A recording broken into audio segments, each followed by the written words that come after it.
suis étrangère, n'est-ce pas? Bon, quand j'ai commencé à parler le français, j'ai perdu du poids. C'était pas le stress d'apprendre une nouvelle langue, c'était pas non plus le stress d'habiter dans un pays qui n'est pas le mien, mais c'était la langue en elle-même.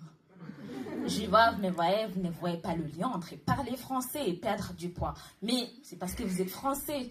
Et ne vous inquiétez pas, je vais vous expliquer. En fait, quand j'ai commencé à parler le français, il y a 3-4 ans, c'était fatigant. C'était comme une séance de Zumba dans ma bouche. Ouais, et aujourd'hui, ça va mieux parce que mes muscles se sont habitués. Et oui, c'est moins fatigant. C'est pour ça que je n'ai pas de bouteille d'eau à côté quand je vous parle en ce moment. Vous ne vous rendez pas compte des sons difficiles à prononcer dans votre langue. Par exemple, le R, le U, le ON, le 1, le 1, le 1. Et beaucoup d'autres sons que je crois que j'arriverai jamais à prononcer correctement. D'ailleurs, jusqu'à aujourd'hui, il y a des mots que j'évite d'utiliser, surtout au public. C'est pour ça que je dis toujours frigo au lieu de l'autre, le langue. Mon frère Gérard.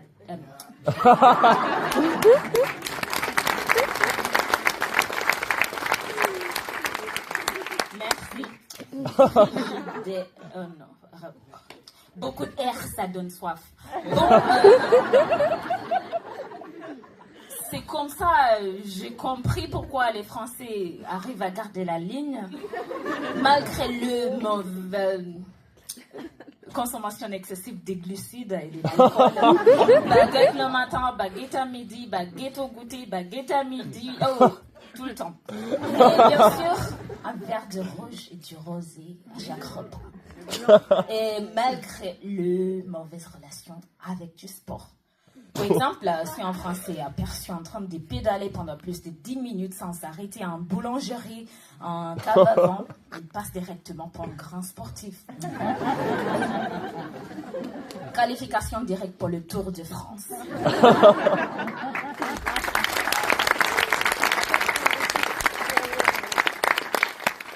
Deuxièmement, je tiens à exprimer mon mécontentement aux autoritaires de la circulation.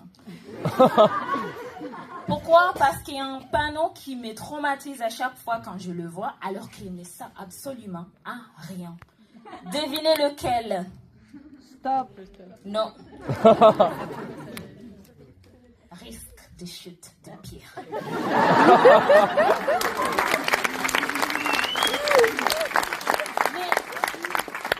Je suis censée faire avec ces informations? Fais demi-tour? C'est toujours impossible. Imaginez, il y a un pierre qui va m'écraser dans quelques secondes. Quelles sont mes options? Fais demi-tour, impossible. Freiner, ralentir, accélérer. De toute façon, s'il y a un pierre qui va m'écraser, c'est pas un panneau qui va me sauver la vie, qui va changer mon destin.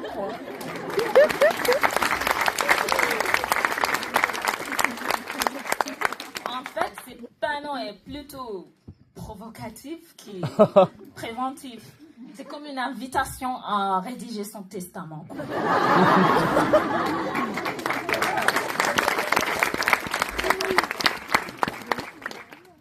Et troisièmement, j'adore l'avocat. Je parle pas d'un mec en robe, je parle d'un fruit exotique. Contrairement en France, chez nous, en Ouganda, ils sont toujours bons. Pas de déception. Quand tu vas au supermarché, tu achètes un avocat. Ça suffit de le toucher. Tu arrives à la maison, tu le coupes, ça va super.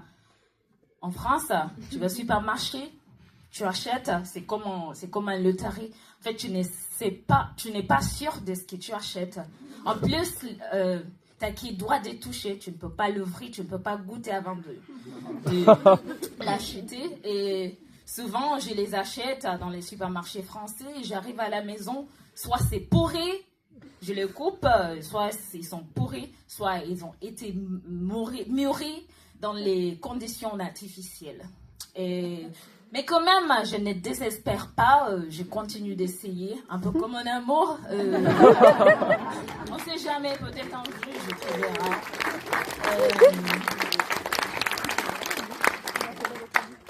Et d'ailleurs, je profite de mon présence ici ce soir pour chercher bien mieux. Merci Triolito.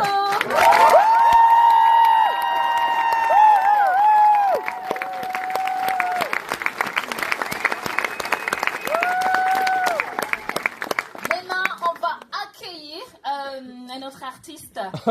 Mesdames et messieurs, un applaudissement pour Monse.